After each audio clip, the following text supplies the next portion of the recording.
3 taon sa auto shop ni Kuya, 5 metro net profit. Pero 80,000 lang ang ibibigay niya sa akin. Linchen, tanggapin mo na itong 80,000. Pambayad mo yan sa upa na magandang apartment sa lungsod. Huwag kang magreklamo. Kuya, noong nakaraang taon sa year-end accounting, 512 milyon ang net profit. Yan mismo ang sinabi mo sa akin, Kuya. Natahimik ang pribadong kwarto. Mga empleyado, tumigil sa pagsubok. Naging malamig at masungit ang mukha ni Zhang Hao. Ano ngayon kung 5 milyon? Ako ang nagtayo ng shop na to. Ako ang umarkila ng lupa. Ako ang bumili ng mga gamit. Ikaw, isa ka lang manggagawang nagkakandakuba sa pagpihit ng tornilyo. Binibigyan kita ng 80K. Mabait ako. Walang obligasyon sa'yo. Tumayo siya at tiningnan ang lahat. Sa totoo lang, kung hindi ko siya tinulungan. Nasa kasa pa rin siya ngayon, alila ng iba. Pinag-aal siya na magulang niya ng ganito katagal. Pero hanggang katulong ko lang siya, para lang may makain. Parang malamig na kamay pumigas sa puso ko. Sobrang sakit, hindi ako makahina. Hindi ko naman to unang hiningi. Na-diagnose ang nanay ko ng coronary heart disease, kailangan operahan. Humingi ako ng 10,000 na advance sa sahod. Daw, pero pinagsabihan ng empleyado pagtalikod. Na ang laki-laki ng hiningi ko na wala akong modo. Tiniis ko yon, iniisip ko maghintay hanggang year-end bonus. Para may pampupera sa nanay ko. Pero hindi ko inakala. Na ganito siya kawalang hiya. Katulong lang daw ako. Porsche chikayan mo, 8 mekaniko, hindi na ayos. Sino ang nagpuyat ng 3 araw para maayos yon? Truck na sira, sino gumamit ng refurbished parts? Para makatipid ng daan-daang libo. Yield din na baha car. Sino ang nag-ayos para magamit mo ulit? Ano naman? Naayos ang kotse. Dahil sa respeto ng mga kliyente ko. Kung wala ang shop ko, wala kang silbi kahit gaano ka kagaling. Makinig ka, Linchen. Kung wala ako, wala ka. Huwag mong ipagwalang bahala ang kabutihang loob ko. Nasa probinsya ang magulang mo, naghihintay ng pera para sa gamot. Kung galitin mo ako, wala kang makukuhang kahit piso. Parang tinaga ako ng laso ng mga salita niya. Tumimo ng malalim sa puso ko. Hawak ko ang 80,000, kumakalansing ang mga daliri ko sa sobrang higpit. Gusto kong suntukin ang mapagmalaking mukha niya. Hindi pwede. Nasa ospital si nanay, naghihintay ng pera para operasyon. Humigpit ako ng hininga, pinigil ang nag-aapoy na galit sa dibdib. Isinuot ko ang pera. Sige, tatanggapin ko ang 80,000 na ito. AME. Yan ang tama. Sumunod ka sa kin, hindi kita pababayaan. Magsumikap ka sa susunod na taon, tataasan kita ng 1,000 pesos. Pinuto ko sa sabi niya. Hindi para sa boss ko. Narinig ito ng lahat sa buong kwarto. Simula ngayon, magre-resign ako. Ang auto repair shop mo, hindi na ako muling tutungtong dito. Nagkagulo ang lahat. Nagyelo ang ngiti sa mukha ni Zhang Hao. Tumingin siya sa akin ng hindi makapaniwala. Anong sinabi mo? Lumaki ka na ba ng pakpak? Kung iwan mo ko, magugutom ka. Makinig ka, sa lungsod na to, isang salita ko lang. Walang auto repair shop ang mag-asikaso sa'yo. Hindi ko siya pinansin. Tumalikod ako at kinuha ang toolbag sa sulok. Nandoon ang mga wrench at screwdriver na ginamit ko sa loob ng 3 taon. At ang notebook na puno ng aking mga teknikal na tala. Ito lang ang aking ari-arian at pinakamatibay na sandata. Sa pintuan ng kwarto, tumigil ako. Tumingin ako pabalik sa kanya. Oh, kuya. Naglabas na ng red rainfall warning ang pag-asa. Malakas na baha ang darating ngayong taon. Mas mabuting maghanda ka. Mag-stock ka ng mga kagamitan para sa pag-ayos ng baha car. Mag-training ka rin sa mga empleyado mo para hindi kayo magulo. At malugi ng todo. Ahahahaha. Nababaliw ka na ba, Linchen? Mekaniko ka, nag-aalala ka pa sa panahon? Kung may mga baha car, madali lang yan. Malaki ang kikitain. Hindi mo ako kailangang turuan. Mukhang nawawalan ka na ng ulo dahil iwan mo ko. Kinuha niya ang isang bote ng beer at hinagis sa sahig. Kumalat ang mga bubog. Umalis ka na. Huwag mo na akong makita muli, ha? Kung hindi, bawat pagkikita natin, suntok ang abutin mo. Tumahimik na lang ako at lumabas sa pinto. Malamig ang ulan sa labas, tumatama sa mukha ko. Biglang nagising ang isip ko. Tumingala ako sa Houchen Auto Repair. Yung karatulan na may neon lights, wala akong naramdamang pagsisisi. Puro lamig sa puso. 3 taon, 5 milyon. Palit sa 80 at sa pambabastos, kahit aso, mas magaling sa'yo. Zhang Hao, tandaan mo ang mga sinabi mo ngayon. Hintayin mo lang. Hindi magtatagal. Papaluhurin kita sa harap ko. Iiyak ka habang nagmamakaawa. Hinigpitan ko ang toolkit. Lumiko ako at tuluyang pumasok sa ulan. Nang sandaling yun, may narinig akong malinaw na boses mula sa likuran ko. Lumingon ako. May nakita akong babaeng dalaga, may backpack. Tumatakbo siya papunta sa akin, may hawak na payong. Mang Lin, sandali po. Hindal siya habang inaabot ang resume. Puno ng paghanga at determinasyon ang mga mata niya. Mang Lin, ako po si Lixia Oxiao. Fresh grad ako ng Technical Vocational School sa Auto Repair. Napanood ko sa school yung mga case studies mo. Gusto kong mag-apprentice sa'yo. 3 buwan, walang sweldo. Pakainin niyo lang po ako. Tumatama ang ulan sa mukha ko, malamig. Tiningnan ko ang dalagang ito. Ang resume sa kamay niya. Basa na sa isang sulok dahil sa ulan. Kita-kita. Ang daming awards mula sa vocational school at ilang training reports patungkol sa engine repair. May kirot sa puso ko. Sa ngayon, wala pa nga akong matutuluyan. Paano ako magkaka-apprentice? Ibinigay ko pabalik ang resume. Umuwi ka na, ang sabi ko, medyo paos ang boses. Wala na nga akong auto repair shop ngayon. Halos wala na akong makain, wala akong maibibigay na turuan sa'yo. Biglang umiling si Lik Xiao Xiao. At isinaksak pabalik sa kamay ko ang resume. Alam ko pong galing kayo sa Houchen Auto Repair. Alam ko rin po kung paano kayo tratuhin ng gago ng si Sang Hao. Nakikinig po ako sa labas kanina. Mang Lin, kayo po ang pinakamagaling sa buong syudad. Hindi ako susuko. Saan man kayo pumunta, susunod ako. Kahit sa tabi-tabi lang magtayo ng pwesto, sasamahan ko kayo. Okay lang walang sweldo. Maglilinis, maghanda ng pagkain. Maglilinis ng bahay, kahit anong trabaho, gagawin ko. Tinignan ko siya. Naalala ko ang sarili ko noong kolehiyo. Ganito rin ako noon. May hawak na makapal na auto repair manual, nakaupo sa laboratorio. Tinanggal-tanggal, binuo-buo, puro tunog ng makina ang nasa isip ko. Akala ko, basta magaling ka, kahit saan ka pumunta, di ka matatakot. Noong panahong yon, tulad niya, may kinang din ang mga mata ko. Pero 3 taon ng pamamatrato at pagtataksil. Halos patay na ang kinang ngayon. Nanatili akong tahimik. Tumutulo ang ulan mula sa buhok ko, basa ang kwelyo ng damit. Nakatayo lang si Lik Xiao Xiao sa ulan. Itinutok ang payong sa akin para di ako mabasa. Kalahati ng katawan niya ay basa, pero parang wala lang. Sa wakas, nagsalita ako ng mahina, magrerenta ako. Sa yung sirang auto repair shop sa tabi ng bayan. Yung lugar na yon, tiwangwang na ng 3 taon. Wala man lang kuryente at tubig, isang basurang lugar. Kung di ka takot sa hirap, sumama ka sa akin. Hindi ako takot. Kahit gaano kahirap, salamat, Boss Lin. Kinabukasan ng umaga, pumunta muna ako sa ospital. Nagbayad ako ng 50,000 piso para sa operasyon ng nanay ko. Habang pinapasok ng nurse ang nanay ko sa operating room, medyo humupa ang kaba ko. Paglabas ko ng ospital, dinala ko si Lik Xiao Xiao sa sirang auto shop sa tabi ng bayan. Masira pa pala. Giba na ang kalahati ng pader, maraming butas sa bubong. Ang lupa ay puno ng damo na halos kasing taas ng tao. Sa sulok, may bunton ng kalat at sira-sirang bakal. Huminga ng malalim si Lik Xiao Xiao. Pero agad niyang inilakas ang manggas ng kanyang damit. Boss Lin, maglinis muna tayo ng damo, tapos itapon natin ang basura. May dala akong walis at pala. Pagkasabi niyon, kinuha niya ang mga gamit mula sa kanyang backpack. At agad na nagtrabaho. Tiningnan ko ang kanyang payat na katawan. Naabalang-abala sa damuhan, magulo ang pakiramdam ko. Inilabas ko ang natitirang 30,000 piso sa bulsa ko. Yan na lang ang natitira kong pera. 20,000 ang upa sa lugar na to para sa isang taon. Ang natitirang 10,000 para sa kuryente at tubig. Para sa pinakamurang gamit. Habang nakaupo ako sa sahig. At iniisip kung paano hatiin ang 10,000 pisong to. Sa 8 piraso para magkasya. Biglang may malakas na tunog ng makina na papalapit. Isang itim na Bentley ang huminto sa harap ng auto shop. Bumukas ang pinto at bumaba. Isang babaeng nakaitim na trench coat. Walang emosyon sa mukha niya, pero ramdam mo ang lakas ng dating niya. Mabilis niyang tiningnan ang sira-sirang lugar. At tumigil ang tingin niya sa akin. Nagsalita siya ng malamig, na may bahid ng pagod na halos di mo mapansin. Ikaw si Lin Chen. Ikaw, Ako si Wang Man, founder ng Chitu Luxury Car Club. May sasakyan ako. Hinahanap ko na sa lahat ng auto shop sa buong syudad, pati na sa Houchen Auto Repair ni Zhang Hao. Walang kayang mag-ayos. May nagsabi, ika lang ang makakagawa. biglang tumibok ang puso ko.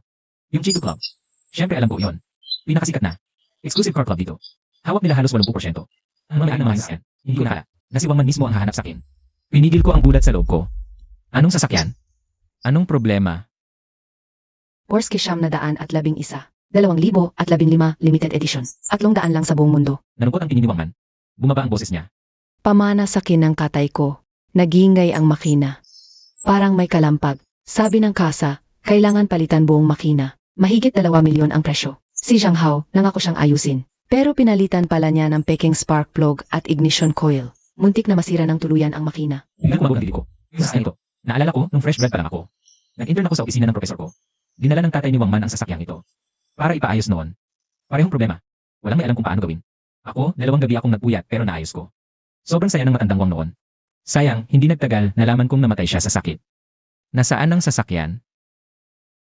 Nandiyan sa labas. Tumalikod si Wang Man at itinuro. Yung kulay pilak na Porsche, nakaparada sa likod ng Bentley. Kumikinang sa araw, ang ganda ng mga linya. Kahit 11 taon na ang nakalipas, ang ganda pa rin. Lumapit ako, hinawakan ng pinto. Para bang nararamdaman ko pa rin. Yung init nung nakaupo ang matandang Wang sa loob. Nakangiti habang kausap ako. Binuksan ko ang pinto. Umupo sa driver's seat, isinuot ang susi, in-start ang makina. May kalampag parang nagkukuskos. Umaalog ang rear gauge. Eksaktong-eksakto sa problema noon. Mas malala pa ngayon. Halatang ginulo lang ni Zhang Hao nang walang alam. Lalong nasira. Ipinikit ko ang mga mata. Pinakinggan ang tunog ng makina. Kumakatok ako sa manibela. Muling bumukas ang aking mga mata. Tinignan si Wang Man sa labas. Kaya kong ayusin. 3 araw. Ibabalik ko sa original na kalagayan. May bahid ng pagkamangha sa mga mata ni Wang Man. Halatang hindi niya inaasahang hindi ko man lang binuksan ang hood. Ang yabang mo. Puro hangin lang sinasabi ng mekaniko. Sigurado ka ba? Kung hindi ko maayos, wala kang babayaran. Pero kung masira ko, bibigyan kita ng bago. Nasa tabi si Lik Xiao Xiao. Napakanga siya sa narinig, hinila niya ng marahan ang manggas ko. Bulong niya. Boss, mahigit 2 milyon yan. Huwag kang padalos-dalos. Pinatong ko ang kamay ko sa kanyang kamay para magpahinahon siya. Tumingin sa akin si Wang Man. Unti-unti nawala ang pagdududa sa kanyang mga mata. Pinalitan nito ng masusing pagsusuri. Matagal niya akong tinitigan. Sa wakas, tumango siya. Sage. Higit lang sa pagkataon. Kumuha siya ng debit card mula sa kanyang bag at iniabot sa akin. May 10,000 piso dito. Yan ang down payment. At saka, yung upa nitong talyer. Binayaran ko na para sa susunod na 3 taon. Inayos ko rin ang tubig at kuryente. May manggagawang darating mamayang hapon para ayusin ang bubong at bakod. Natulala ako. Ang init sa kamay ng hawak kong card. Boss Wang, ito. Hindi ito limos. Naniniwala ako sa kakayahan mo. At naniniwala rin ako sa pagtingin ng tatay ko noon sa iyo. Paunang bayad ito. Lahat ng sasakyan sa club ko, dito na ipapaayos. Isang kondisyon lang. Gamitin mo ang tunay mong galing para maayos ang sasakyan. Tiningnan ko ang kanyang malinaw na mga mata, may mainit na pakiramdam. Mahigpit kong hinawakan ang debit card. Boss Wang, huwag kang mag-alala. Sa buong buhay ko, hindi pa ako nakakasira ng sarili kong pangalan. Pagkaraan ng 3 araw, ibibigay ko sa iyo ang sasakyan parang bago ulit. Sumango si Wang Man at humarap para umalis. Nang nasa may pintuan na siya, huminto siya. Lumingon siya sa sirang talyer, pagkatapos ay tumingin sa akin. Lin Chen, huwag mo akong bigin. At huwag mo ring bigin ang sarili mo. Pagkasabi noon, sumakay siya sa Bentley at umalis ng mabilis. Tumingin si Liu Xiao sa direksyon kung saan nawala ang Bentley. Tumalon siya sa tuwa. Boss, may pera na tayo. May trabaho na tayo. Ang astig ni Boss Wang. Sobrang tiwala niya sa iyo. Tinignan ko ang debit card sa kamay ko at pagkatapos ay tumingin sa Porsche na nakapark sa talyer. Magkahalong damdamin. Zhang Hao, nakikita mo ba ito? Akala mo ba hindi ako mabubuhay nang wala ka? Akala mo ba walang kwenta ang galing at teknik? Akala mo ba ang pera at koneksyon lang ang daan sa tagumpay? Pero ngayon, yung resources na hindi mo makuha. Kusang dumating sa akin. Yung kotse na di mo maayos. 3 araw lang, ayos na yan. Humina ako ng malalim. Kinuha ang tool bag sa sulok. Xiao, huwag kang tatanga-tanga. Kunin mo ang tools. Simula. CJ, boss. Sumilip ang araw sa butas ng bubong, tumama sa amin. Pati na sa silver gray na Porsche. Alam ko, simula na ng aking pagbangon mula sa kahirapan. Mabilis dumating ang tubero at elektrician. Hinapunan. May kuryente at tubig na ulit. Mag-ayos ng bubong ang mga magawa. Nakataas na ang mga andamyo. Ang dating sira-sirang talyer ng kotse, medyo may buhay na. Inilipat ko ang Porsche. Sa gitna, sa pinakapantay na parte. Binuksan ang hood. Nakita ang magulong mga wire at piyesa sa ilalim ng araw. Tama nga ang hinala ko. Zhang Hao, hindi lang peking spark plug at ignition coil ang pinalit. Ginulo pa niya ang ignition timing. Pati sensor ng hangin, mali ang pagkakabit. Nakapungos ako, galit na galit. Ang gulo-gulo. Para kay Wang Man, alaala ito ng kanyang ama. Para lang kumita, Zhang Hao. Napakawalang hiya niya. Lumapit si Liu Xiao. Tumungo malapit sa makina na lalaki ang mga mata. Boss, parang bahay ng gagamba ang mga wire. Kaya mo ba talaga to? Sakasa nga, palit makina raw ang kailangan. Kinuha ko ang multimeter, sinimulang itest ang bawat sensor. Hindi kailangan palitan. Sa heat program ang problema. At sa ilang nakatagong sensor. Noon, naayos ko na to. Parehong sira. Si Zhang Hao lang dahil sa kanyang kalokohan. Lalong lumala. Habang nagsasalita, tinanggal ko ang EC computer board. Utak ito ng makina. Lahat ng takbo kontrolado nito. Noon, ang kotse ni Ginoong Wang. Dahil sa hidden bug sa loob ng EA. Nagulo ang signal ng mga sensor. Kaya nagkandawala-wala ang idling. Dito minala, sabi ko. Xiao, kunin mo ang notebook ko. Nasa pinakaloob ng tool bag. Mabilis na tumakbo si Liu Xiao. Maingat na kinuha ang notebook na gasgas na ang gilid. At ibinigay sa akin. 4 na taon sa kolehiyo ang kinukunan ko dyan. Puno ng notes sa pag-aayos ng iba't ibang kotse. Fault codes at mga parameter na aking nadiskubre. Mas mabisa kaysa manual. Binuksan ko ang pahina mula 5 taon na ang nakalilipas. Tungkol sa Porsche 911. Sa dilaw na papel. Nandito pa pala ang note na sinulat ni Error Wang sa akin noon. Habang tinitignan ko ito, biglang sumakit ang dibdib ko. Kung buhay pa si Error Wang, hindi niya hayaan si Zhang Hao. Nasirain ang paborito na sasakyan. Nahuli ni Liu Xiao ang pagbabago ng ekspresyon ko. Mahinang nagtanong siya. Boss, ano nang nangyayari? Wala. Umiling ako at isinara ang notebook. Simulan na natin. Magpupuyat tayo ngayong gabi. Kailangan nating i-reflash ang isip program. Sa susunod na 2 araw, halos hindi ako nakapikit. Sa araw kasama ko si Liu Xiao. Tinanggal namin ang mga piyesa sa palibot ng makina. Pinala ang sensor sa Zhang Hao at nilinis ang carbon deposits. Sa gabi, nakaupo ako sa harap ng computer, sinusuri ang waveform. Unti-unting inaayos ang isip program. Si Liu Xiao nandoon palagi sa tabi ko. Nag-aabot ng tools, gumagawa ng kape. Alas 3 ng madaling araw. Sa wakas, nadebug ko na ang huling set ng parameters. Pinindot ko ang right key. Sa screen ng computer, ang progress bar ay dahan-dahang umaandar. Sumikip ang dibdib ko. Pinakamahalagang hakbang. Kung mabibigo ang pag-write ng program, masisira ang buong EA. Sa pagkakataong yon, kailangan ko talagang bayaran si Wang Man ng bagong makina. Umuyong ang kamao ni Liu Xiao. Mahina niyang binibigyan ako ng lakas ng loob. Pula ang mga mata niya. Pero walang bakas ng antok. Magtatagumpay ka talaga, boss. Tumango ako, nakatitig ng mariin sa screen. Umabot sa 100% ang progress bar. Successful write. Humina ako ng malalim. Basang-basa na ang likod ko sa pawis. Tinanggal ko ang data cable at ibinalik ang EC sa sasakyan. Isinaksak ang susi, iniikot ang ignition switch. Ang makina ay umugong ng maayos at malakas. Ang tachometer ay tumigil ng matatag sa 800 rin. Walang kahit anong ingay o panginginig. Nagawa. Boss, ang galing-galing mo. Naayos mo talaga. Mula sa tuwa, tumalon si Liu Xiao. Muntik na niyang mabangga ang scaffold sa kisem. Iyon ang unang hindi ko sa mga nakaraang araw. Tinapakan ko ang accelerator. Ang makina ay sumagot ng maliksi. Para na rin bagong sasakyan. At sa sandaling yon, isang matinis na busina ng sasakyan ang umalingaw sa pintuan. Tuminala ako. Si Zhang Hao, nakasakay sa kanyang Yen 5 series, ay huminto sa harap ng garahe. Sa tabi niya, may 2 pang kasamang lalaking mukhang siga. Hinihi ko ang sigarilyo, tinitigan ako ng may paghamak. Biglang namula ang mukha ko. Inukan si Zhang Hao ang pintuan ko. Lumakad siya papasok ng mayabang. Oy, Lin Chen. Talagang ginawa mo? Ginawa mo talaga? Akala ko nagbobola ka lang, tol. Kotse, tunahalagang 2 milyon. Kung masira mo yan, mabibenta mo na yung kubeta mong yan, di pa sasapat ang pambayad. Zhang Hao, tumigil ka sa kakasatsat mo. Ayos na ang kotse, tapos na ang trabaho ng boss ko. Mas magaling pa ng 100 beses kaysa sa'yo. Ayos na? Huwag kang magbiro. Sa kasa nga papalitan ang makina nito. Kung naayos ng boss mo, malamang binara-bara lang niya yan. Pagdating ni Boss Wang, tingnan natin kung ano ang sasabihin niya. Lumapit siya sa Porsche at iaabot ang kamay sa hood. Sinampal ko ang kamay niya. Huwag mong hawakan. Marumi ang kamay mo. Baka madumihan ang kotse. Lin Chen, huwag kang magpakagago. Alam mo ba? Ako ang naunang nakakilala kay Boss Wang. Kung hindi ka nakialam, sa akin sana ang trabahong to. Ang dalawang alalay niya ay biglang sumugod. Nakaposisyon na para manapak. May batas dito. Kung gagawa kayo ng kalokohan, tatawag ako ng pulis. Babala lang, Zhang Hao. Huwag kang mag-umpisa dito. Kung gagalaw ka, hindi lang pulis ang tatawagin ko. Ipapaalam ko sa lahat kung paano mo ninakaw. Ang mga piyesa ng kliyente at pinapalpak ang mga sasakyan. Subukan mo. Sech, Lin Chen, matapang ka pala. Hintayin mo lang. Huwag isipin na makakabangon ka dahil naayos mo ito. Sa lungsod na to, kayang-kaya kitang gibain. Parang langgam lang, kayang-kaya kong durugin. At yung sinabi mo sa akin tungkol sa babala sa ulan. Kataantaduhan lang yon. Kung malakas ang ulan, lahat ng bahang sasakyan akin ang trabaho. Sisikat ako't lalago. Manatili ka diyan sa kubeta, hanggang maging hangin ang kinain mo. Pagkatapos magsalita, umalis siya kasama ang mga alalay. Umalis ang Yenri, nag-iwan ng alikabok na tumama sa amin. Anong klaseng tao yon? Sobrang bastos. Walang hiya. Tinitigan ko ang sasakyan ni Zhang Hao. Hanggang mawala ito. Malamig ang tingin ko. Huwag mo nang intindihin. Punasan mo ang kotse. Malapit na siguro si Boss Wang. Tumango si Lixiao Xiao at kinuha ang basahan. Mainat niyang pinunasan ng Porsche. Alas 10 ng umaga. Dumating si Wang na eksakto. Nang marinig niya, ang maayos at malumanay na tunog ng makina. Nagulat ang kanyang mukha. Umupo siya sa driver's seat. Ini-start ang sasakyan, pinaikot sa bakanteng load sa labas. Nang bumalik siya, puno ng pagkamangha ang kanyang mga mata. Oto, naayos mo. Parang bago ulit, gaya ng ginamit ng tatay ko noon. Naghanap ako sa iba't ibang lugar. Wala talagang kaya. Ikaw, 3 araw lang, tapos na. Swertihan lang talaga. Na-encounter ko na dati yung sira na yan. Hindi yan swerte, talino yan. Lin Chen, mas magaling ka pa sa inaakala ko. Ito yung natitirang 200,000. At sinabihan ko na lahat ng members sa club. Dito na sa'yo magkapagawa ang mga kotse nila. Ito yung unang batch ng order, tignan mo. Si Lixiao Xiao sa tabi. Napahinga ng malalim, takip ang bibig, hindi makaimik. Hawak ko ang seke at order, magkahalong emosyon ang nararamdaman. 3 araw lang ang nakalipas, wala akong pera. Wala man lang akong maayos na workstation. Tapos ngayon, hawak ko ng order na nakakagana sa ngayon. Ito ang kapangyarihan ng tunay na kakayahan. Ito ang ng mga ni Zhang Hao. Salamat sa tiwala, Boss Wang.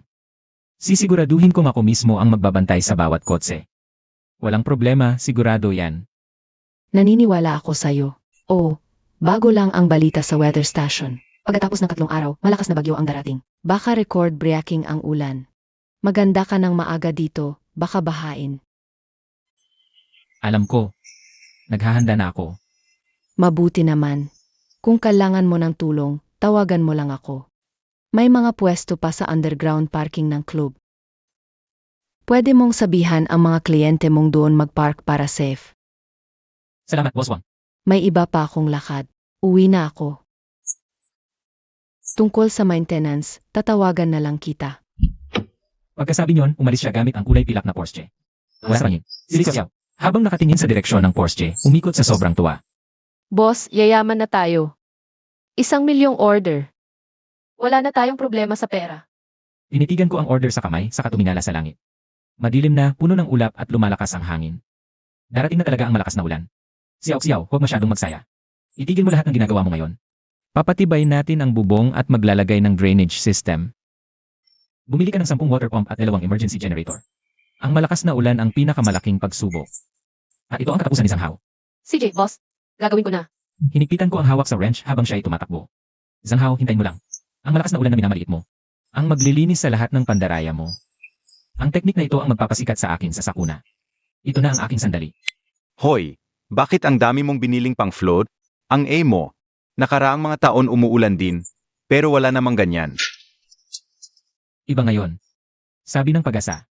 Ganitong ulan 1 beses sa 30 taon. Dapat handa. Ang mga kabataan ngayon, duwag talaga. Ano ba naman ang ulan? Tingnan mo ang kapitbahay mo. Si Boss Zhang ng Houchen Auto Repair. Kahapon, bumili siya rito ng maraming murang plastic para takpan ang mga kotse. Yan ang tunay na negosyante. Napangiti ako ng mapaninang saka bumalik sa auto shop. Ang listahan ng mga kliyente mula kay Wang Man. 2 pahina, lahat miyembro ng Chitu Club. Boss, ang galing ni Ate Wang Man. Sinabi pa niya, pinapatawag na ng staff ng club. ang bawat may-ari ng kotse. Ngayong hapon na pwedeng dalhin ang mga sasakyan doon. May nagbabantay doon. Tawagan mo muna ang mga nasa listahan. Para kumpirmahin. Yung 3 natitirang parking space sa shop. Ibigay mo sa mga matatandang kapitbahay na walang mapaparadahan. CJ, kasama ko si Xiao. Sinimay namin sa shop. Tinapan namin ng waterproofing ang lahat ng butas sa bubong. Takpan ng waterproofing material ang lahat ng tumutulong bubong. Naglagay pa ako ng drainage sa palibot ng kubo. Nakaayos ang 10 water pump. 2 generator, puno ng gas, handang buksan. Xiao, inilipat lahat ng tools at equipment sa mataas na lugar. Tinapan ng kapal.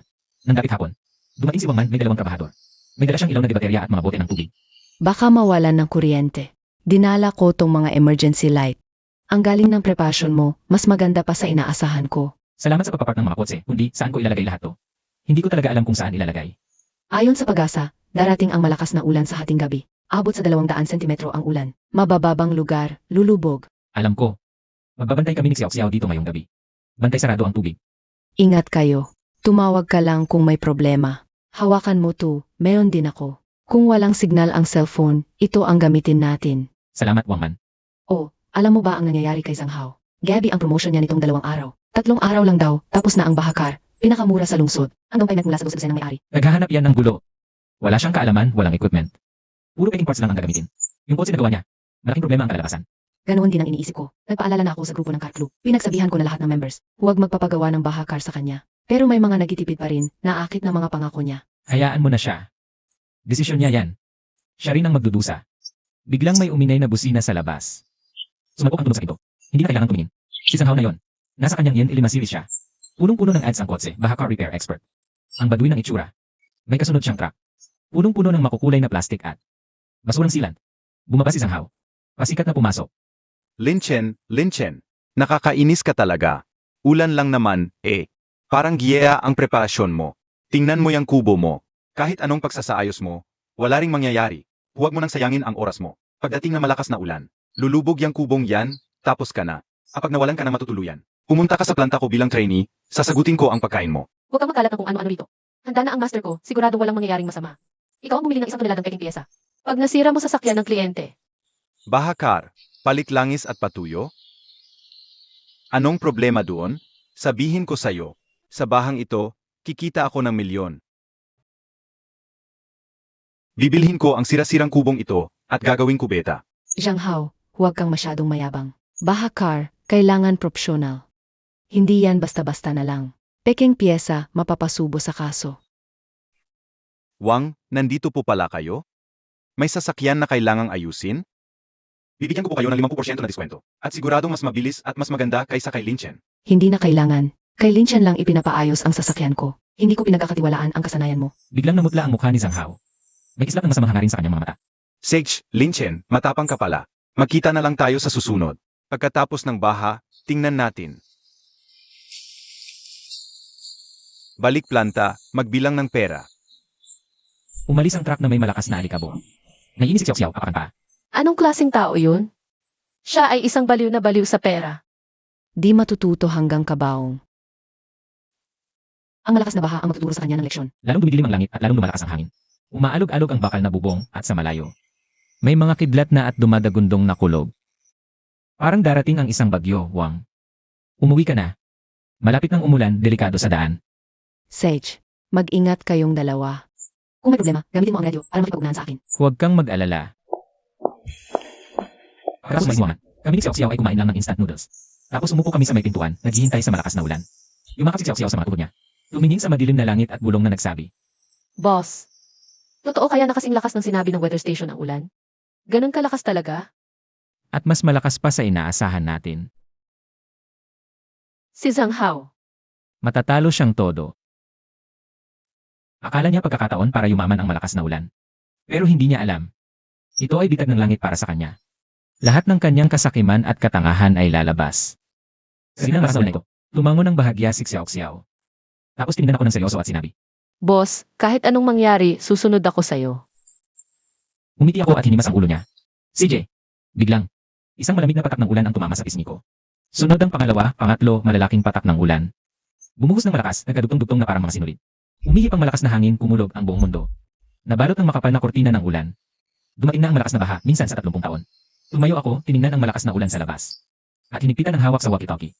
Handa ka na ba, Zhang Hao? Gisingin mo na ang pangarap mong yumaman. Bumuhos ng todo ang ulan. Malalaking patak ng ulan ang bumagsak sa bubong na yero. Tumulog ng malakas, puti ang paligid sa labas. Halos 5 metro lang ang nakikita, malabo na ang ilaw ng poste. Nakatayo ako sa may pintuan. Nakita kong tumataas ang tubig sa labas sa mabilis na bilis. May mga kotse nang na-stock sa kalsada. Boss, muntik na umabot sa sandbags ang tubig. Binuksan ko ang water pump, umugong ang motor, mas malakas pa sa ulan. 10 water pump ang sabay-sabay na umandar. Dumaloy ang maruming tubig palabas sa drainage. Stable na ang tubig sa loob ng shed. Tinapi ko ang balikat ni Xiao. Punasan mo ang mukha mo. Biglang, may boses si Wangman sa walkie-talkie. Medyo nagmamadali ang tono. Linchen, kamusta diyan? Binabaha ba kayo? Stable na ang tubig. Ikaw kamusta? Okay ba ang garahe? Okay ang garahe, mataas ang lugar at maayos ang drainage. Lahat ng daan sa labas, lubog at maraming kotse. Puno na ang mga linya ng emergency hotline. Pinadala ko na lahat ng rescue vehicles ng club. Pero kulang pa rin kami sa tao. Kung may free time ka diyan, pwedeng tumulong ka. Sige, pupunta kami ni Xiao ngayon din. Ayos. Ingat kayo. Hintayin ko kayo sa may garahe. Nagsuot kami ng raincoat ni Xiao. Dinala ang tow rope at mga emergency tools. At sumugod kami sa ulan gamit ang lumakong pickup truck. Tumakbo ang pickup sa baha, nag-spray ng tubig na halos tawang taas. Sa daan, puro stranded na sasakyan ang nakita namin. May mga nagpapanik na may-ari, puno at billboard na nabuwal. Parang naging dagat na ang buong lungsod. Nang makarating kami sa underground garage ng club ni Wangman, dose-dose ng sasakyan sa harap naghihintay ng tulong. Naka-raincoat si Wangman. At namahala sa pagtaon ng mga sasakyan ng mga staff. Linchen, dumating ka na. May 3 kotse dito na na-stranded sa tubig. Pumasok na ang tubig sa makina. Tulungan mo akong itaw dito. Tanggalin ang spark plug para madrain ang tubig. Sige, kami ni Xiao. Agad kami sumabak sa rescue operations. Umugong ang winch ng tow truck, isa-isa ang mga baha car. Nadahan-dahan hinila papasok ng garahe. Kahit babae si Xiao, hindi siya nag-atubiling magtrabaho. Ang bilis niya sa pagtanggal at pag-drain ng tubig. Nakatayo si Wangman sa tabi. Pinagmamasdan niya kami, puno ng paghanga ang mga mata. Nagtrabaho hanggang hating gabi, humina ang ulan. Mahigit 20 baha car ang na-recover namin. Siksikan na ang mga sasakyan sa garahe. Binigyan kami ni Wangman ng mainit na ginger tea. Ang sipag ninyong dalawa. Pahinga muna kayo at uminom ng mainit. Tinanggap ko ang ginger tea at uminom. Ang init ng saa ay dumaloy sa aking lalamunan. At pinalipas ang lamig ng aking katawan. Nga pala, kanina ko lang narinig sa mga rescue crew na nabaha ang auto repair shop ni Zhang Hao. Mababa ang lugar niya, hanggang tuhod na ang tubig. Hindi ba't marami siyang plastic cover na inihanda? Yung pinakamura at basurang plastic cover ang binili, napunit lang sa hangin, at mga kotse lang ang tinakpan niya. Hindi inalagaan ang equipment at mga piyesa. Lahat ng basurang sealant at packing parts, nasira. Wala nang silbi ang mga yun. Wala akong naramdamang awa. Parang natural lang. Uminom ako ng ginger tea at mahinahong sabi, inaasahan ko na yan. Pero lang ang nasa isip niya, wala man lang plano sa mga panganib.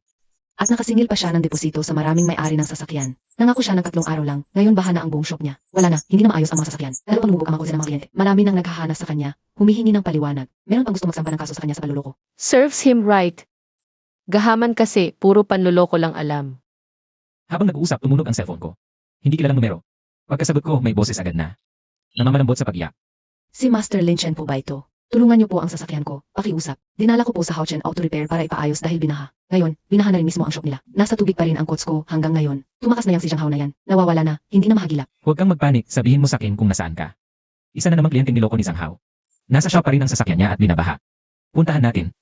Sasama ako sa inyo. Mas marami, mas mabilis. Kaming 3 ay sumakay sa pick-up at pumasok sa malakas na ulan. Ang auto repair shop ni Zhang Hao ay nasa mababang parte ng lungsod, malapit lang sa amin. Pagdating namin ang tanawin, ay nakakadurog ng puso. Ang buong shop ay lubog sa tubig hanggang baywang.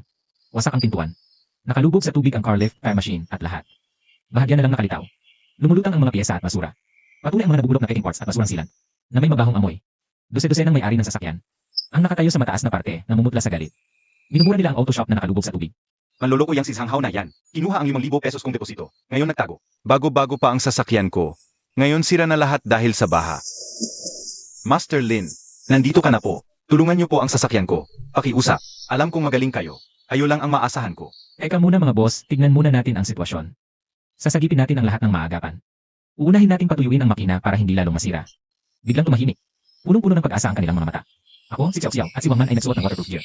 At pumasok sa tubig hanggang baywang. Ang opisina ni Zhang Hao ay nasa second floor. Pag-akyat namin, nakabukas ang pinto. Magulo ang loob. Kalat-kalat ang mga dokumento. Nawala na ang computer at safe. Maliwanag na matagal na siyang tumakas. Ang gago, nakatakas kasama ang pera.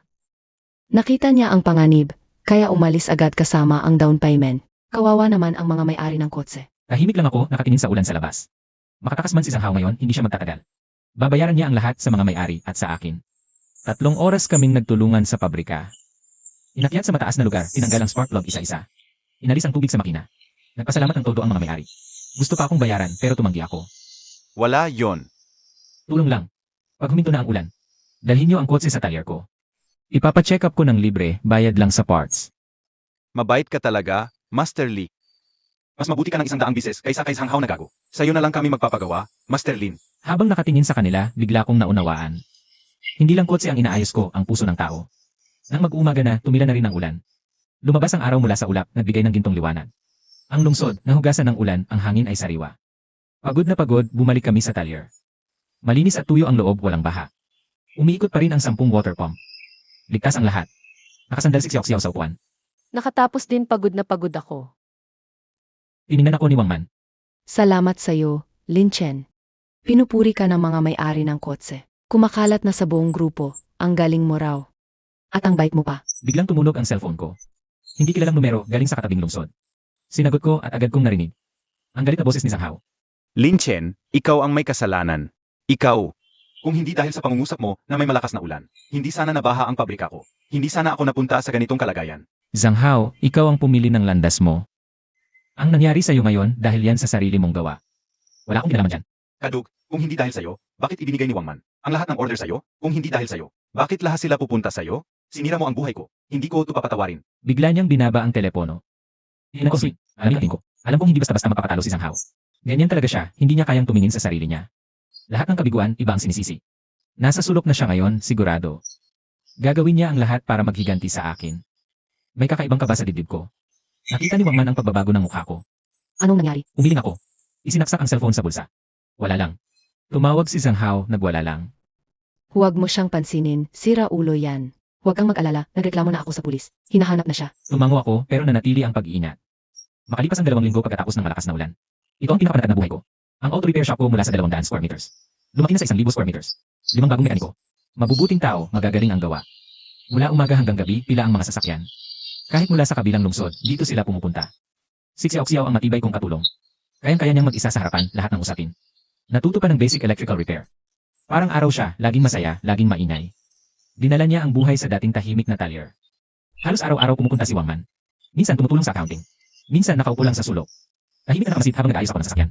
Sumasayaw ang liwanag ng araw sa kanyang balikat. Ang lambot ng kanyang hugis. Sa bawat pagtingin ko, may kakaibang init sa puso ko. Habang abala kami sa pagpapalaki ng negosyo. Nakatago si Zhang Hao sa isang maliit na upahan. Nakasilip sa kortina, titig na titig sa talyer ko. Sinira ang kanyang auto repair shop. Nakuha ng bangko ang bahay at kotse niya. Iniwan siya ng asawa at anak. Lahat ng kamag-anak at kaibigan lumayo. Mula sa mayamang negosyante. Naging daga na lahat ay ayaw. Ako at si Wang Man ang sinisisi niya sa lahat. Galit siya sa pagkasira ng negosyo niya. Galit kay Wang Man sa pagkaputol ng kita niya. Isinumpa niya. Nababayaran namin ito ng napakabigat. Para makaganti sa akin, 1 linggo siyang nag-imbestiga sa amin. Alam na niya ang lahat ng galaw namin. Alam niya na tuwing Lunes ng umaga. Nagpa-service si Wang Man ng Porsche, 911 niya. Alam din niya na nag-hire kami ng tagalinis. Nag-hire kami ng part-time na tagalinis para sa namin ng order. Gilid sa pera ang tiyahin, kaya nakuha ni Zhang Hao ang sikreto. Gilid sa pera ang tiyahin, kaya nakuha ni Zhang Hao ang sikreto. Maulap nung Lunes ng umaga, parang ulan na naman. Lin Chen, pa-check up mo ito, yung usual lang. May meeting ako sa kabilang lungsod mamayang hapon. Uwi ka na sabay mamayang gabi, kahit ay sa labas. Ingat ka. Dahan-dahan lang sa pagmamaneho. Huwag kang magmadali. Sage, Dinala ko ang kotse sa service bay. Ginawa ko siya, ibang ko. Basic maintenance, palit ng langis at check ng preno. Pangkaraniwan lang ang mga gawain. Ako naman, inasikaso ko. Yung isang kotse na lubog sa baha. Biglang, yung part-time na tagalinis nagtulak ng kanyang kaiton. At kumilos ng kakaiba malapit sa Porsche. Tumingin siya sa paligid, tila walang nakakapansin sa kanya. Mabilis niyang binuksan ang hood at ipinasok ang kamay sa loob. Hindi pa umabot ng 1 minuto, tapos na siya. Agad siyang umalis, nagtulak ng kanyang kariton palayo sa shop. Lahat ng ito, nakita ni Xiao habang nag-ayos siya ng mga gamit. Lumapit siya sa akin nang nakakunot ang noo at bulong. Boss, yung tagalinis, kanina pa siyang kakaiba.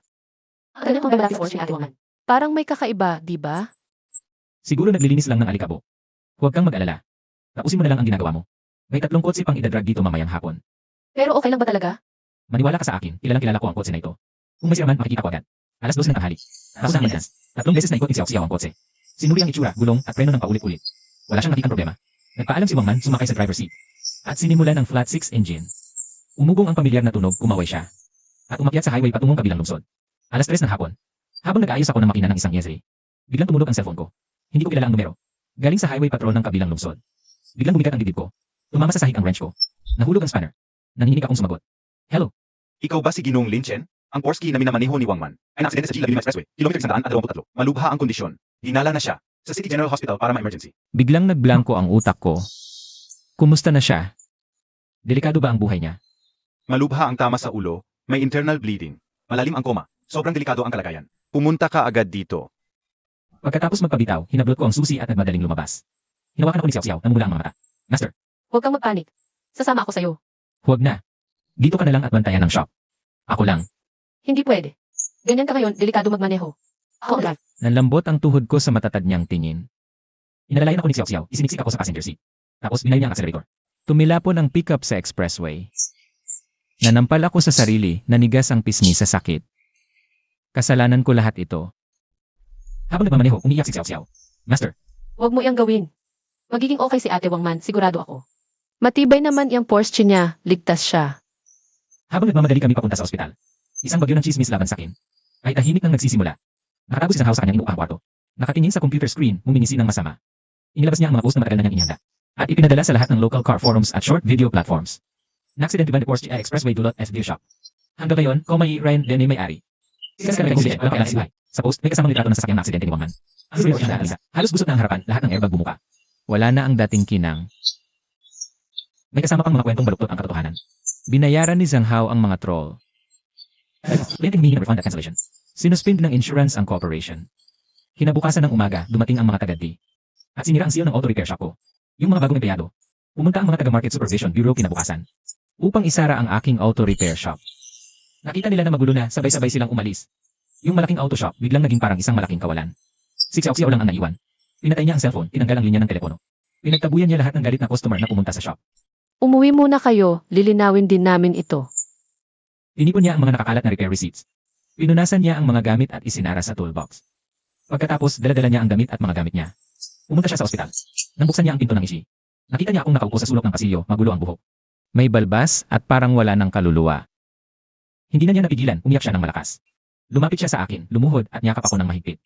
Master, nandito pa ako. Hindi ako aalis, sasamahan kita. Naniniwala ako sa iyo, hindi ito gawa natin. May naglalaro dito, makakahanap tayo ng ebidensya. Malilinis ang pangalan natin. Gigising din si Ate Wangman. Huwag kang susuko kung susuko ka. Paano si Ate Wangman? Paano ang auto shop natin? Yung Porsche? Kailangan nating malaman ang totoo. Tama ka, hindi ako susuko. Hahanapin ko ang gumawa nito. Para kay Wangman. Tumayo ako. Tumingin sa loob ng ishi, nakita ko si Wangman na nakahiga. Tahimik na parang natutulog lang. Man. Hintayin mo ako, hahanapin ko ang gumawa sa'yo. Hihintayin kitang magising kahit anong mangyari. Amoy ng disinfectant sa parang karayom. Natubusok sa ilong ko. Nakaupo ako sa upuan sa pasilyo. Buong gabi nakatitig. Sa saradong pinto. Yung tunog ng monitor. Naririnig ko sa labas parang martilyo. Nagmama sa puso ko. Nang malapit na mag-umaga. Lumapit si Xiao Xiao, may dala siyang mainit na lugaw. Master, kumain ka naman. Isang araw ka nang hindi kumakain. Naghihintay sa iyo si Ate Wangman, huwag kang bibitaw. Inabot sa akin ni Xiao Xiao ang lugaw. Lumugod siya sa harap ko. Master, bumalik ako sa shop kanina. Nawala yung part-time na tagalinis.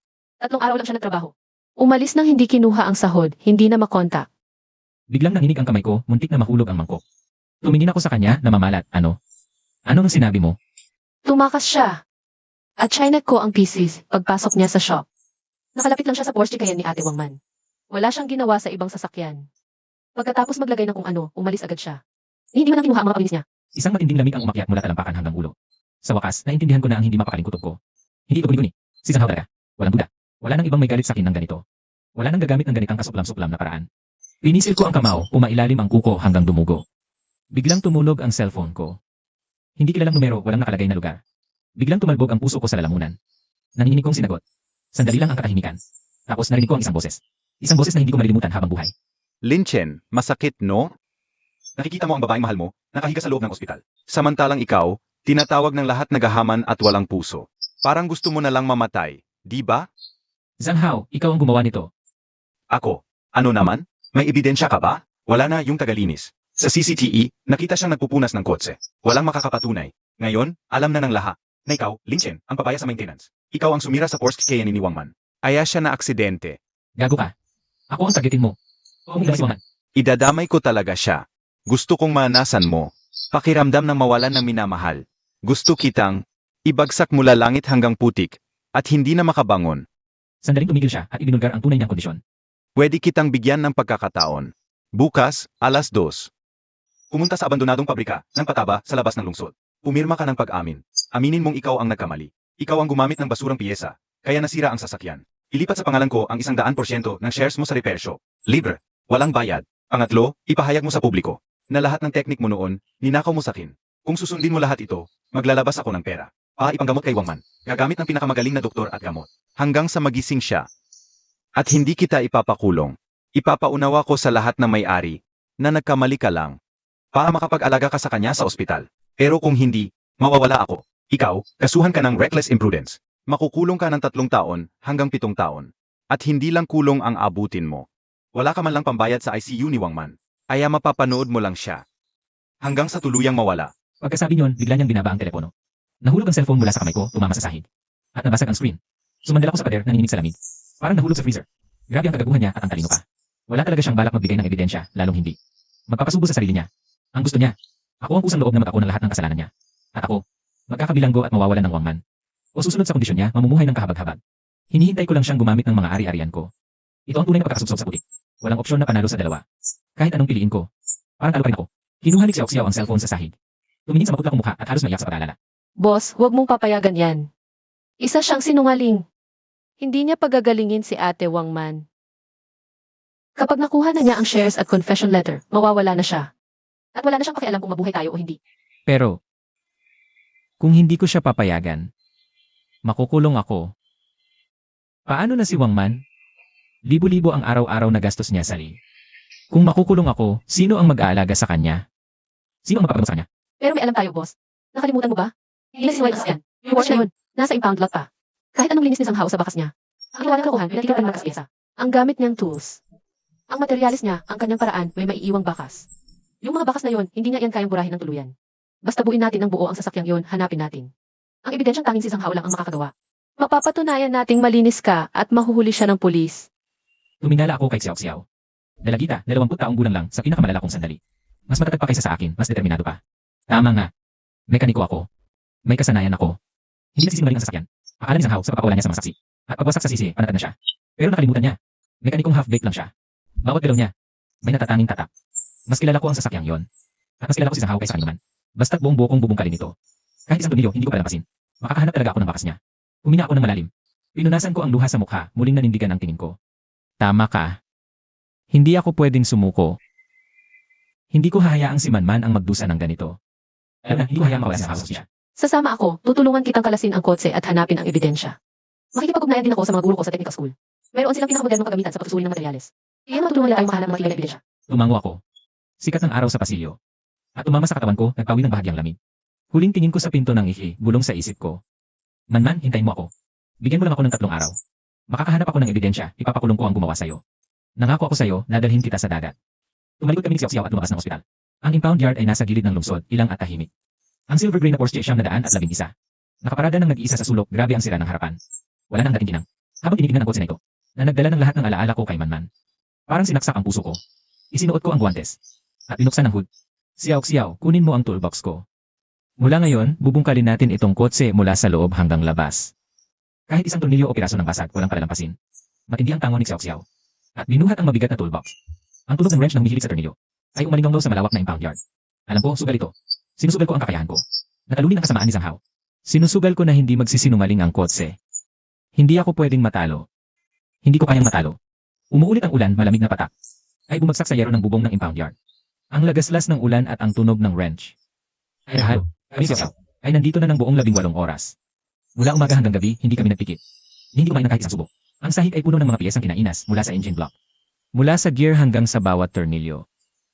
Ay maayos na nakahanay, parang isang tahimik na paghuhukom. Ang mga kamay ko ay puno ng sugat, halo ng grasa at dugo. Masakit pero hindi ako titigil. Malapit na ang deadline na ibinigay ni Sanghao. 6 na oras na lang ang natitira.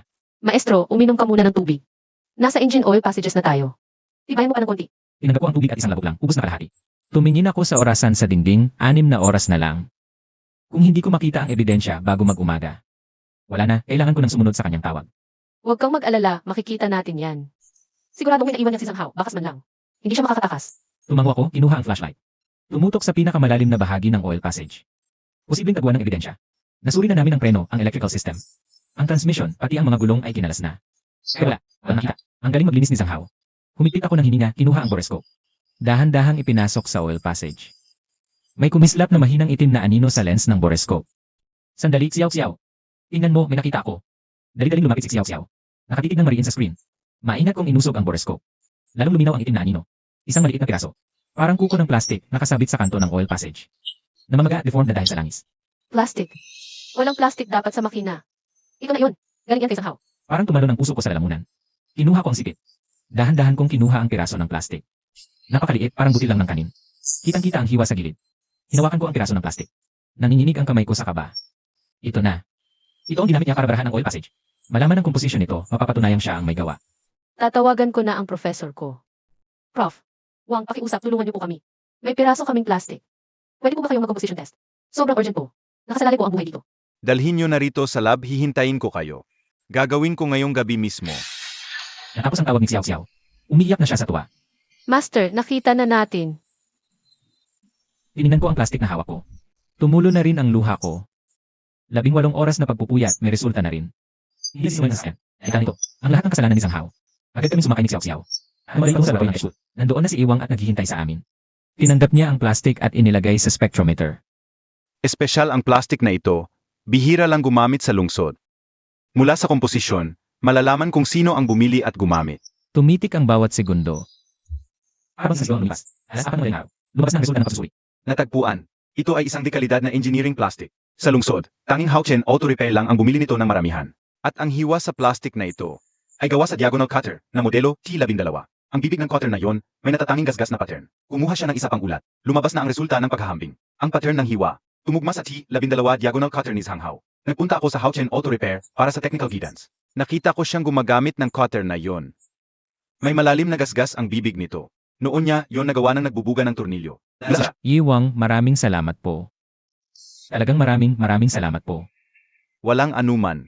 Matagal ko nang ayaw sa ugali ni Zhang Hao. Mandurugas. Nagtitipid para man lamang. Dapat nakulong na siya. Hawakan ng mga ulat. Sapat na ito para mapatunayan ang kasalanan. Sa sandaling yon, tumunog ang cellphone ko. Si Zhang Hao ang tumatawag. Tinignan ko ang oras. Alas 6 na ng umaga. May 6 na oras pa bago mag-expire ang deadline. Ano, Lin Chen? Nag-isip ka na ba? May 6 na oras ka pa. Kung hindi ka sasang-ayon sa akin, maghanda kang makulong. Sasang-ayon ako. Ibibigay ko sa iyo ang lahat ng aking shares. Pipirmahan ko ang confession letter. Pero dapat pangako mo. Naalagaan mo na mabuti si Wang Man. Sana noon mo pa ginawa. Huwag mag-alala, basta susunod ka. Hindi ko pababayaan si Wang Man. Ang halikapat, alas 2, sa abandon na fertilizer factory. Dalhin ang confession letter at share transfer agreement. Huwag kang tatawag ng pulis. Kung hindi, alam mo ang mangyayari. Alam ko. Hindi ako tatawag ng pulis. Gusto ko lang gumaling si Wang Man. Pagkatapos mag-usap, agad akong tumawag kay Officer Lee. Ibinigay ko ang ulat ng pagsusuri at resulta. At isa-isa kong inilahad ang lahat. Officer Lee, nakakita na ako ng ebidensya. Nag-set kami ng meeting ni Zhang Hao ngayong alas 12.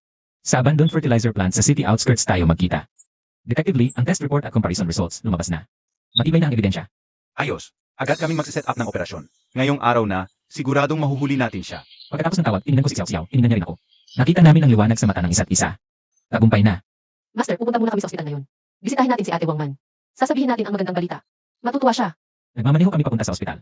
Sinabi sa amin ng nurse sa Ang vital signs ni Wang Man ay mas matatag kaysa kahapon. Kahit hindi pa siya nagigising, may mahinang reaksyon na siya sa kamalayan. Sa kabilang salamin, tinignan ko si Wang Man na nakahiga sa kama. Maputla pa rin ang mukha niya. Ngunit medyo humupa na ang kunot ng noo niya. Man, nakahanap na kami ng ebidensya. Malapit nang mahuli ang gumawa sa'yo. Laban lang. Gigising ka rin. Pag nagising ka na, pupunta tayo sa dagat. Tutuparin ko ang pangako ko sa'yo. Para bang nakita kong gumalaw ng bahagya ang daliri niya. Alas 11:30 ng umaga. Dumating na kami ni Xiao sa abandoned fertilizer plant sa labas ng lungsod. Nakaset up na ang mga pulis. Tapos mangguho sa paligid. Hintay na lang si Zhang Hao. Hawak ko. Ang taking confession letter at share transfer agreement. Nakatayo ako sa pangunahing workshop ng planta. Eksaktong alas 12, may narinig kaming tunog ng makina ng kotse. Si Zhang Hao nagmamaneho ng luma at sira-sirang van. Huminto sa may pasukan ng workshop. Lin Chen, alam ko namang matino kang mag-isip. Ibigay mo sa akin ang confession letter at share transfer agreement. Huwag kang magmadali. Gusto kong aminin mo mismo sa harap ko na ikaw ang gumalaw sa kotse ni Wang Man.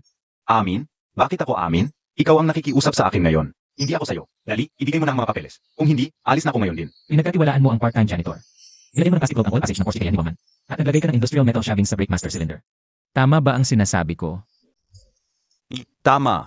Ano naman ngayon kung alam mo? Walang ebidensya. Sino ang maniniwala sa'yo? Ebidensya ang gusto mo. Tignan mo ito. Inabot ni Zhang Hao ang report. Unti-unting pumuti ang mukha niya. Impossible. Perpekto ang ginawa ko. Paano mo nahanap ang ebidensya? Nasa huli ang pagsisisi. Ang lahat ng kasalanan ay may kapalit. Akala mo makakatakas ka? Bawat bakas na iniwan mo, naging ebidensya laban sa'yo. Zhang Hao, huwag kang gagalaw. Inaaresto kita. Hindi ako papayag. Lin Chen, niloko mo ako. Hindi kita palalampasin. Wala ka ng pagkakataon. Utang mo sa akin. Kay Wang Man. Babayaran mo ang lahat ng biktima. Mali ako, Lin Chen. Sobrang mali ko. Pakiusap, patawarin mo na ako. Maglilingkod ako sa'yo. Hindi na ako ulit. Habang pinapanood ko siyang umiiyak ng nakaluhod sa sahig. Walang kaligayahan o awa sa puso ko. Inakyatan ng mga pulis si Zhang Hao sa sasakyan palabas ng pabrika. Unti-unting nawala ang iyak niya, kinain ng hangin. Tuminala ako. Tumigil na ang ulan. Tapos na ang lahat. Nagsisimula pa lang ang lahat. Ang sirena ng pulis. Nakatayo ako sa harapan ng pabrika. Hawak ang ulat ng eksaminasyon, amoy tinta pa. Tumakbo palaki si Xiao Xiao. Yakap niya ako ng mahigpit. Boss, nanalo tayo. Nanalo tayo. Inangat ng hangin ang mga tuyong dahon sa lupa. Pinaikot-ikot bago nawala. Tumingala ako patungo sa ospital. Isang bagay lang ang nasa isip ko, puntahan si Wang Man. Sasabihin ko sa kanya na huli na ang gumawa sa kanya. Hindi muna kami umuwi sa talyer. Diretso kami sa ospital. Sa biyahe, si Xiao Xiao ang daldal. Nagplano para sa hinaharap. Boss, pagbalik natin, ipaparenovate natin ang talyer. Magbubukas pa tayo ng training para sa mga babaeng mekaniko. Palalagin natin ang negosyo hanggang sa buong lalawigan. Para malaman ng lahat ang galing natin. Pero hanggat hindi nagigising si Wang Man, ang tagumpay na ito. Kulang pa rin sa saysay. Pagdating namin sa ospital, nandoon ang doktor nag-rounds. Nang makita niya ako, hinubad niya ang face mask nagpakita ng ngiti. Ginoong Lin, sakto ang pagdating mo. Maganda ang kalagayan ng pasyente ngayon. Bumaba na sa normal ang intracranial pressure. Lahat ng vital signs, gumaganda ng paunti-unti. Malaki ang posibilidad na magising siya. Talaga? Kailan kaya siya gigising? Mahirap sabihin. Pwede ngayon o sa mga susunod na araw. Kausapin mo siya ng madalas, kwentuhan mo ang nakaraan. Makakatulong yun para magising siya. Nagpasalamat ako ng paulit-ulit at halos tumakbo papasok sa kwarto. Nakahimlay ng tahimik si Wang Man sa kama. Mas may kulay na ang kisni niya kaysa dati. Ang mahabang pilik mata niya ay nakasarado sa kanyang mga mata. Para siyang paru-parong mahimbing ang pagtulog. Ang araw sa bintana ay naglalaro sa kanyang malambot na mukha. Humugot ako ng isang upuan at umupo sa tabi ng kanyang kama. Dahan-dahan kong hinawakan ang kanyang malamig na kamay. Payat na ang kamay niya, kita na ang mga buto. Man, nandito na ako. May magandang balita ako. Nahuli na si Zhang Hao. Hinugot ko mula sa bulsa ko. Ang kasong pormal ng pulisya at ulat ng eksaminasyon. Inilatag ko ang ebidensya sa harap niya. Tingnan mo. Nahanap namin ang mga pira-pirasong plastik na itinago niya sa makina. Galing sa peking plastik na siya lang ang mayroon. Tugma ang gasgas sa kanyang espesyal na kutsilyo. Inamin niya mismo. Siya ang nagbayad sa tagalinis. Para sirain ang sasakyan mo. Hindi bababa sa 15 taon ang kulong niya. Hindi na siya makalabas sa kulungan. Na-delete na lahat ng mga post na nambabash sa'yo. Ang ini Inalis na ang pagsasara sa talyer. Tumawag ang insurance. Gusto raw nilang ipagpatuloy ang pakikipagtulungan sa Min. Gusto pa nilang pumirma ng exclusive repair deal sa Min. Yung mga may-ari ng sasakyan na niloko ni Zhang Hao. Lumapit din sila sa akin para humingi ng tawad. Maayos na pinamamahalaan ni Xiao Xiao ang talyer. Magagaling ang mga bagong mekaniko. Nirentahan na namin. Ang dalawang katabing gusali. Balak namin. Gawing espesyal na sentro para sa pag-aayos ng mga baha car. Yung sinasabi mo dati, yung auto service ecosystem. Malapit na natin magawa. Habang nagsasalita ako, napaiyak na ako. Ibinaba ko ang ulo ko. At iniit ang pisngi ko sa likod ng kanyang kamay. Mainit na luha ang tumulo sa kanyang kamay. Man, pasensya na. Kasalanan ko lahat. Hindi kita naprotektahan. Kung nakinig lang sana ako kay Xiao Xiao noon. Kung ako mismo ang nagmaintain, hindi sana ito nangyari. Sa loob ng 10 araw, puro pagsisisi ang nararamdaman ko. Natatakot akong hindi ka na magigising. Natatakot akong hindi ko na maririnig ang boses mo. Natatakot ako na hindi na kita madadala sa dagat. Naalala mo ba? Sabi mo, ang paboritong pangingisda ng tatay mo ay sa dagat sa silangan. Sabi mo, pag natapos na ang lahat, idadadrive mo ako sa iyong Porsche Cayenne papunta doon. Naalala ko lahat. Naayos ko na ang Porsche Cayenne mo. Para na itong bago. Tinignan ko na rin ang weather forecast. Mainam ang panahon, perfect para sa dagat. Kaya gising ka na, ha? Please! Hintayin kita. Hintayin kita lagi. Naging tahimik ang kwarto. Hawak ko ang kamay niya, tahimik na nakatingin. Puno ng pag-asa ang puso ko. At saka naramdaman ko. Gumalaw ang aking mga daliri. Tumigil ako. Akala ko nagkakamali lang ako. Pinigil ko ang hininga ko. Titig ng titig sa kanyang kamay. Isa pang galaw. Gumalaw muli ang kanyang mga daliri. Pagkatapos, nagsimulang manginig ng bahagya ang kanyang mga pilik mata. Parang isang paru-parong malapit nang lumabas sa kupuna. Kumakapapa ang mga papak nito.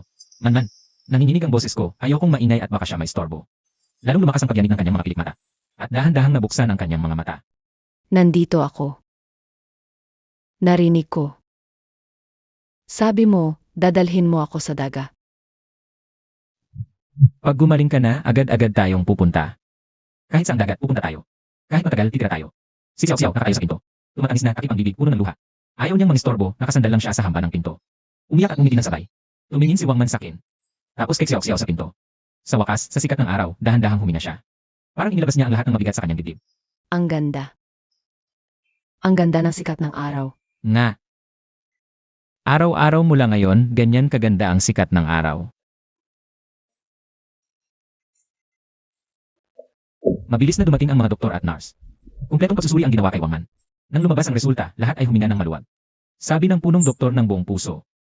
Mabuti. Ganap na malinaw na ang malay ng pasyente. Normal ang vital signs. Makauwi na siya pagkatapos ng kalahating buwan. Tumingin ako kay Wangman na nakangiti sa kama. At napuno ang puso ko ng kasiyahang hindi ko pa nararanasan. Dati akala ko para lang sa kotse ang kasanayan ko. Ngayon, alam ko na. Ang kasanayan ay pumupok sa rin sa masama. Ito yung nagbabantay sa taong pinakamahal ko. At ito ang magbibigay sa akin ng maliwanag na kinabukasan. Lahat ng hirap, luha, at mga gabing walang tulog. Naging sulit lahat ng muling imulat niya ang kanyang mga mata. Yumuko ako at marahang hinalikan ang kanyang noo. Tumama sa amin ang sikat ng araw, mainit at maliwanag. Tapos na ang lahat ng kadiliman. Ang bagong buhay na para sa amin.